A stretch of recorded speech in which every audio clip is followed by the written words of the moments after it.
সুস্থ হতেই স্বস্তিক এসে গীতাকে নির্দোষ প্রমাণিত করবে।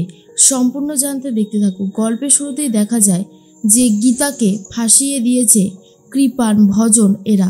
স্বস্তিককে এমন মার মেরেছে গুন্ডা পাঠিয়ে যে স্বস্তিক হসপিটালে ভর্তি।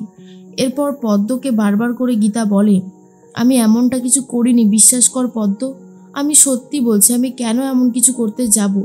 স্বস্তিক বাবু তো আমাকে ভালোবাসতেন, আমাকে সব থেকে বেশি ভালোবাসতেন স্বস্তিক বাবু, আর আমি স্বস্তিক বাবুকে এইরকমভাবে মারবো সেটা কখনো হতে পারে?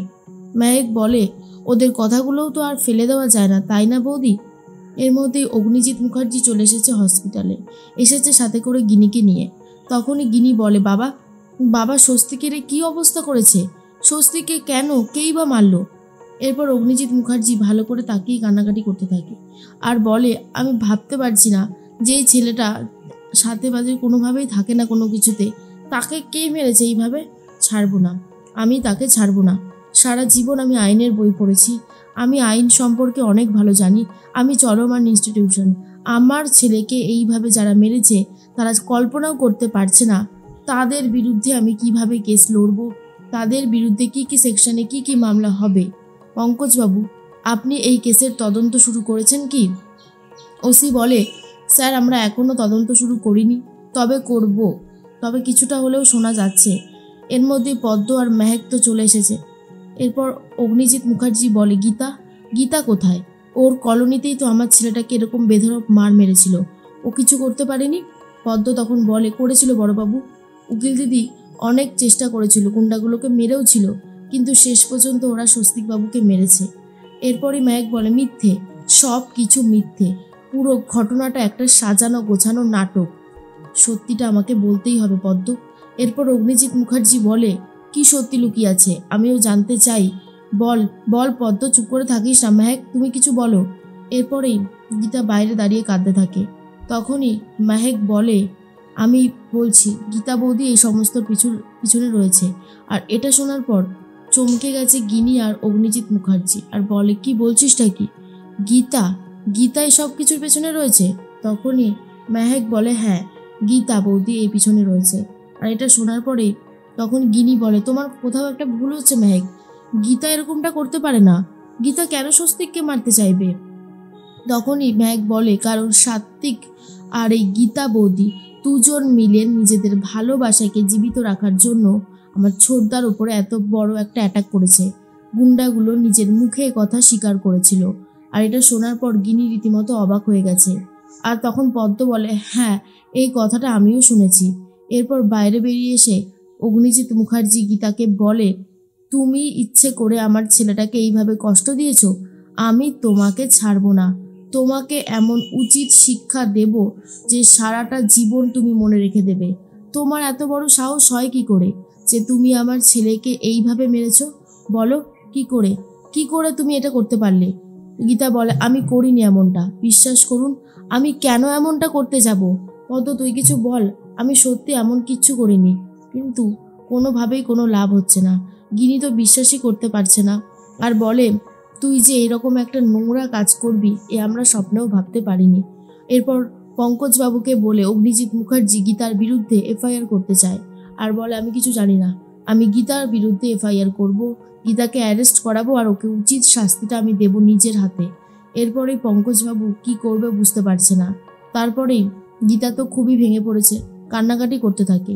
এরপর ঢালিয়ে এসে বলে, ম্যাডাম আপনাকে একবার থানায় যেতে হবে, আপনাকে গ্রেফতার করা হচ্ছে। আর এটা শোনার পর গীতা ভীষণ কাঁদছে। গীতা চলে যায় স্বস্তিকের কাছে আর বলে, আমি জানি স্বস্তিকবাবু, আপনি তো এখন উঠতে পারছেন না, তাই আপনি আপনার লেডি সালমান খানকে বাঁচাতে পারছেন না, কিন্তু আপনি যখন সুস্থ হয়ে যাবেন তখন আপনি আমাকে নির্দোষ প্রমাণিত করবেন, সেটা আমি খুব ভালো মতন জানি। আপনাকে সুস্থ হতেই হবে স্বস্তিকবাবু, আপনাকে সুস্থ হতেই হবে। এরপরেই গীতাকে থানায় নিয়ে যাওয়া হয়। আর তখনই পঙ্কজবাবু বলে, অগ্নিকন্যা, আমি কখনোই ভাবতে পারিনি যে আপনার এরকম অবস্থা আমি দেখব। এটা কি করে হলো অগ্নিকন্যা, কি করে আপনি কি করে এরকম একটা কাজ করতে পারলেন বলুন তো? তখনই গীতা বলে, বড়বাবু, পাগলেও নিজের বুঝটা বোঝে, আমি কি বুঝবো না সেটা আপনার মনে হয়? আমি সত্যি কথা বলছি, কোথাও একটা গন্ডগোল হচ্ছে, আমি এইসব কিচ্ছু জানি না। পঙ্কজবাবু বলে, আমি তো কিছু করতে পারবো না এখন, অগ্নিজিৎ মুখার্জি নিজে এফআইআর করেছে, আপনাকে অ্যারেস্ট করতেই হতো। তখনই মেহেক এসে বলে, অ্যারেস্ট করতেই হতো, যখন অ্যারেস্ট করে জেলে ভরে দিন। আমার ছোটদার সাথে যে এইসব নোংরা খেলা খেলেছে তার যেন কোনো দিনও শাস্তি মুকুব না হয়। এরপরেই তখনই গীতা বলে, আমি জানি মেহেক, তুমি ভুল বলবে না। তুমি কি সত্যি শুনেছিলে বলো তো? মেহেক বলে, হ্যাঁ আমি শুনেছিলাম। আমি যদি না শুনতাম তাহলে কি আর আমি এত জোর গলায় বলতে পারতাম? এর মধ্যে অগ্নিজিৎ মুখার্জি এসে বলে, কি হলো, তুমি এখনো বাইরে কি করছো অফিসার? ও এখনো বাইরে কি করছে? ওকে এখনো ভেতরে ঢোকাননি কেন? ভেতরে ঢোকান ওকে। ওকে আমি ছাড়বো না। যে শাস্তি আমার ছেলেটা পাচ্ছে একটু একটু করে, সেই শাস্তি গীতা এলএলবি পাবে, সেই কঠিন শাস্তি। আমি ওর লাইসেন্সও ক্যান্সেল করিয়ে দেব। তারপরে আমি দেখব ও কি করে অ্যাডভোকেটগিরি করতে পারে। গীতা বলে, পারবেন না। আপনি, মেহেক, বড়বাবু, গীতা, গিনি, কেউ যদি পাশে না থাকে এই গীতার, কিন্তু আইন রয়েছে। হ্যাঁ, আইন গীতার পাশে সবসময় ছিল, আছে আর থাকবে। এটা একটা ষড়যন্ত্র, এটা একটা বড়সড় ষড়যন্ত্র। যে এই পিছনে রয়েছে তাকে আমি খুঁজে বার করব, তাকে আমি এমন শাস্তি দেওয়াবো যে সে ভাবতেও পারছে না সে কি শাস্তি পেতে চলেছে। আমিও ছাড়বো না। স্বস্তিক বাবুর এই হাল যারা করেছে, সামনে আমি তাদেরকে নিয়ে আসবই। গিনি বলে, তুই নিজে করেছিস, তুই নিজে এই সমস্ত চক্রান্ত করেছিস, আর তুই এসব বলছিস? তুই তো জামাইবাবুকে পেতে এই কাজটা করলি গীতা? আমি তো ভাবতেই পারছি না। পদ্ম মনে মনে ভাবে, কেন জানি না মনে হচ্ছে উকিল দিদি এরকম কিছু করতে পারে না। আবারও উকিল দিদিকে কেউ ফাঁসানোর চেষ্টা করছে, কিন্তু কে সে? মেহেক বলে, চলো সবাই আমরা এখান থেকে যাই। আমাদের এখন উচিত ছোটদার কাছে যাওয়া। আমরা এখানে থেকেই বা কী করব? আর তখনই একটা কথা মনে মনে ভাবতে থাকি, গীতা, আমি এভাবে থাকবো না। আমাকে যেভাবেই হোক সত্যিটা বার করতে হবে। মেহেককে আবারও দাঁড় করিয়ে দেয় গীতা আর বলে, দাঁড়াও মেহেক, তোমার সাথে আমার কিছু কথা আছে। তুমি সত্যি করে বলো তো, এই লাইনটা তোমাকে কে বলেছিল যে আমি আর সাত্বিক মুখার্জি দুজন মিলে স্বস্তিকবাবুর এই অবস্থা করেছি?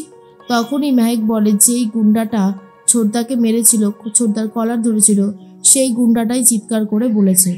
গীতা বলে, ঠিক আছে, ধন্যবাদ। এর মধ্যেই গিনি তো বাড়িতে চলে যায় আর সাত্বিককে ধরে চড়থাবড় মারতে শুরু করে আর বলে, কি করে তুমি নিজের ছোট ভাইকে এইভাবে মার খাওয়াতে পারলে বলো? কি করে পারলে? তখনই সাত্বিক বলে, আমি কি করেছি? তুমি আমাকে দোষারোপ করছো কেন? আর তখন গিন্নি বলে, তুমি আর গীতা দুজন মিলেই তো স্বস্তিককে মেরে হসপিটালে ভর্তি করে দিয়েছো, যাতে তোমাদের ভালোবাসাটা ঠিক থাকে, তাই তো? সাত্বিক তো বুঝতেই পারছে না, কি করে বা বুঝবে? সাত্বিক আর গীতা দুজনে কেউই তো এসবে ছিল না, কিন্তু কৃপানের ষড়যন্ত্রে আজ দুজনেই ফেঁসে গেছে।